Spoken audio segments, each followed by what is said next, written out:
Hello, my lovely Aquarians, and a very warm welcome to your May 2020 horoscope. The next couple of months are big months astrologically, so let me try to help you to navigate this in a positive way. This month, not only have we got Venus going retrograde from the middle of the month for about 6 weeks, and Venus rules your finances and your relationships, but we've also got Jupiter and Saturn going retrograde. And next month, we've got eclipses. So how can you work with these energies in a constructive way? I feel it's always important astrologically not to look at things as, oh, this is really terrible.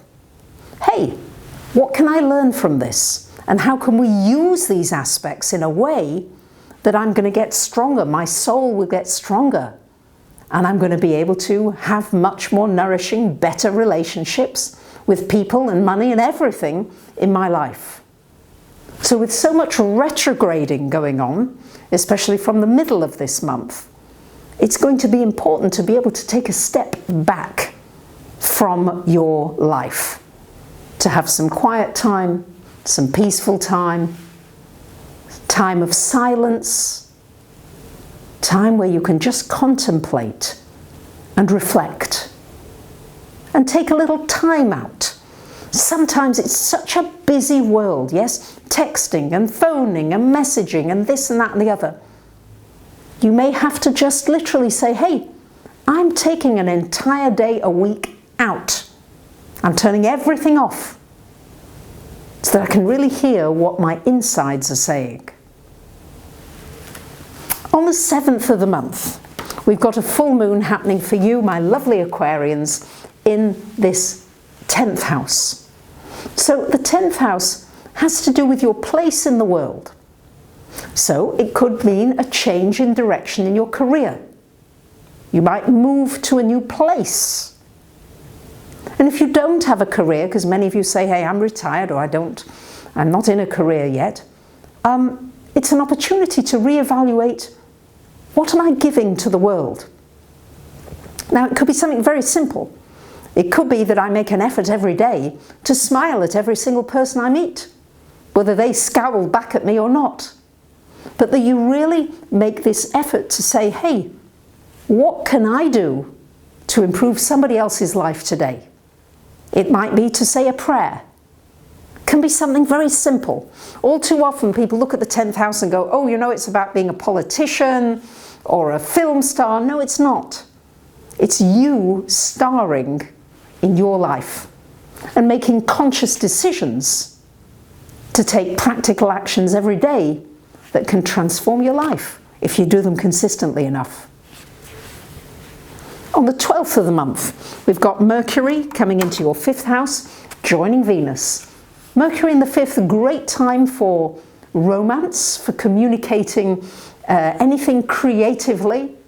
It's a good time for music, for dance, for singing, for play, for laughter, for comedy, for remembering to laugh. Certainly I always think of Mercury in the 5th as a comedian. And on the 13th, 14th of the month, this is the point at which Venus will go retrograde until the 25th, 26th of June. So Venus ruling your love and your money.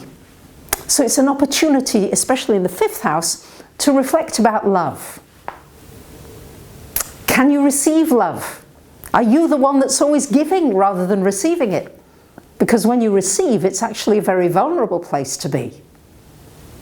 Sometimes there's a feeling as though I owe somebody if I accept their love and I accept their gifts or whatever it is that they're choosing, that this person's giving to you.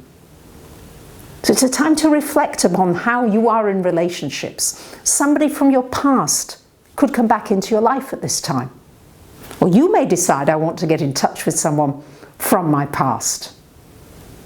It's not the best time for getting into a new relationship, but it is a good time for reflecting on existing relationships and seeing what you can do to improve them. What you can do, rather than waiting for somebody else to make the changes to make you feel good. Also a good time to reflect upon your finances, your spending habits? Is money slipping through your fingers? What changes do you maybe need to make in order to have more of the abundance that you're looking for? Try not to buy big ticket items. If you must, keep your receipts and warranties in case you decide you want to take them back when Venus goes direct. On the 21st of the month, we got the Sun coming into your 5th house, and on the 22nd, a glorious new moon in the 5th. This is an opportunity, really, to romance yourself, to love yourself. This is the house of shining out. Maybe there's a hobby or something you loved to do. Great time to pick it up again. Doesn't necessarily have to make your money, although maybe it could, but just to do anything creatively that you enjoy. Cooking, gardening, knitting, painting, singing, dancing. Whatever it is, let that creativity overflow from within you. Maybe it's creating a video. Maybe it's writing a blog. Push it a little. Don't say, I'm not one of those creative people. Say, hey, I'm going to do something creative. Let me see what I can do.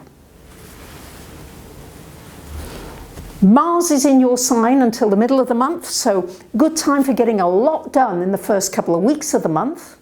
Then it will go into your 2nd house of money, so really good month for actually taking actions as far as your finances are concerned. So if upon reflection with the Venus retrograde, you know you need to pay a debt back, you know you want to get a deal completed that's already been going, this is a good time for those kinds of completions. I wish you a wonderful month. Thank you for liking, commenting, sharing, and subbing. Bye for now.